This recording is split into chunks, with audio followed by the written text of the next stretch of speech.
Hey everyone, and welcome back to my coverage of the PogChamps 3 tournament. We're looking at the Mr. Beast versus Ludwig match in Group D. So Ludwig took the first game. If you missed the first game, I'll put it up in the little info box up there. Go check that out. Come back and watch this video. So Mr. Beast lost the first game. He needs to win this game in order to bring it into an Armageddon tiebreak. He is the underdog, so let's see if he can do it. He has the white pieces. And he starts off with d4 queen's pawn game, an unusual start for a PogChamps game, but we have it. And so we have d4 and d5 by Ludwig, c4 the queen's gambit by Mr. Beast, and after the match we did get to hear Mr. Beast actually said that he prepped against Ludwig. He prepped against Ludwig's first 4 or 5 moves in the opening by looking at Ludwig's previous games. Because Ludwig seemed to play the same moves every single time, which is very common for beginners and intermediates to do in the opening. So good job to Mr. Beast for taking advantage of that, because that is a real strategy if you know who you're going to be playing. So hopefully Mr. Beast has a very nice opening. We have knight f6, which is already an inaccuracy by black, actually. Here in the queen's gambit, there's really only... there's 2 or 3 moves you can play. There's c6, which is the Slav defense, and there's e6, which is the queen's gambit declined. And those are probably the 2 best moves in my opinion. There's also d takes c4, which is a playable move. It's the queen's gambit accepted, though generally it's considered not as good as the queen's gambit declined or the Slav defense. So here, yeah, you have to defend your pawn with another pawn, and the reason is, if you don't defend it, or if you defend it with your knight, like we have in this game, knight f6, now this allows white to take c takes d5, and after you take, it doesn't matter with, say you take with your knight, this allows white to play e4 and grab a really huge center, and white is actually already doing very well here. So yeah, that's why knight f6 in the queen's gambit is not a really great move for black on move 2. But Mr. Beast doesn't actually go for that. He goes for knight c3, and we have knight c6 from Mr. Beast. We have knight f3 and bishop f5, and after the match, Mr. Beast said he knew that Ludwig was going to play all of these moves, and we have a3 from Mr. Beast. And I think this is where Mr. Beast's prep was kind of out. Here, instead of a3, though, Mr. Beast could have played this move. Once again, we have c takes d5, and after knight takes d5, now Mr. Beast can play queen b3, and this is a fork on the knight and the pawn here, so black has to take here, knight cross c3, and after b cross c3, white has kind of a nice center here, pressure on this b pawn. Not really the best idea to pick it up immediately in a lot of cases, but we could pick it up later, and this is just a very pleasant position for white overall. So Mr. Beast could have gone for this, however he did not, so instead he played a3, which is totally fine too, just preventing this knight from coming to b4. E3 was a possible move too, bishop f4. There are a lot of possible moves in that position for Mr. Beast. We have e6 from Ludwig, just preparing to develop his dark squared bishop, and bishop f4. So it's good to get this bishop out before you play this e3 move. Though it's not required. This bishop can also come to d2, and be perfectly fine for a while. We have a6 and e3. Mr. Beast now defending this pawn and preparing to develop his light squared bishop so he can castle. We have knight e4 and knight takes e4. So here, instead of playing knight e4, Ludwig probably should have developed his last piece instead of moving a piece that has already moved. But knight e4 is a fine move.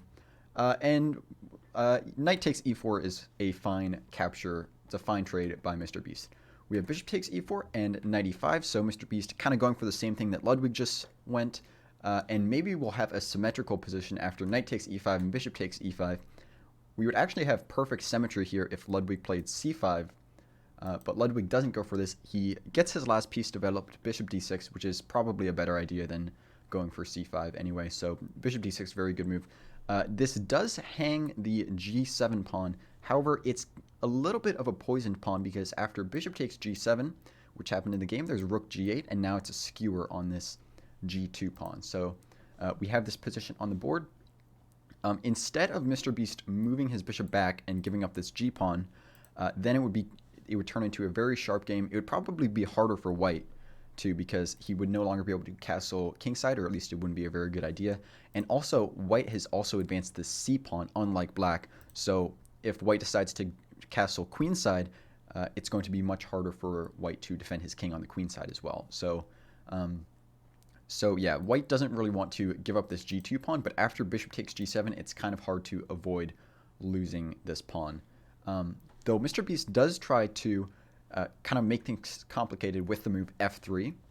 So his idea is, if you take my bishop, I'll take your bishop.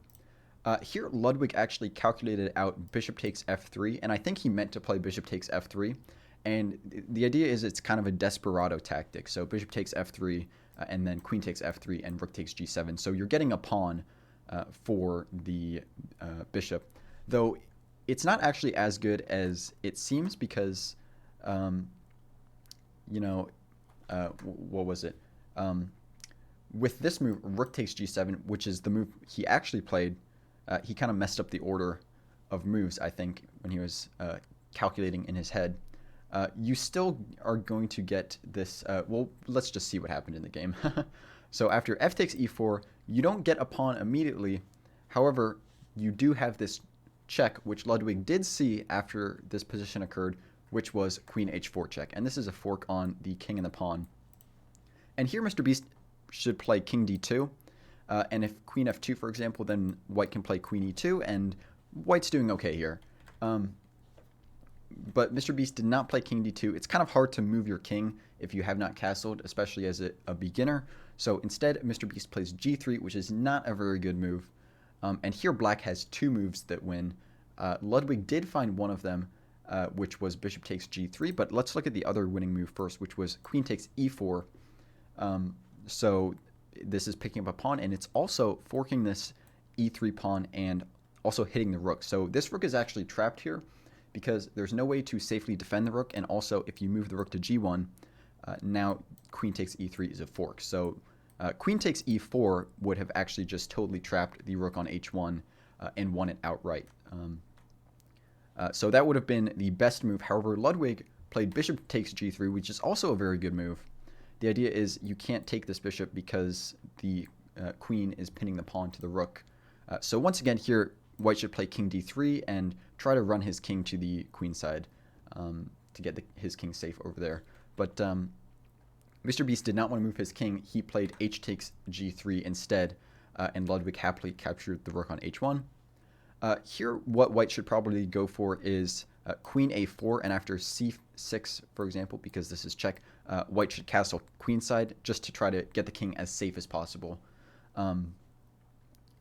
Because you really need to get your king safe. That's kind of the top priority as white right here. But Mr. Beast did not go for this. Instead, he went for c takes d5. So I think he's just trying to pick up some more material here, because he knows he's down in material, so he wants to try to re-equalize that. We have queen takes e4 and d takes e6, queen takes e3 and bishop e2, so blocking this check. But yeah, this queen is just too powerful and this king is too unsafe. So king safety is important. Yeah, king safety is important. That's it.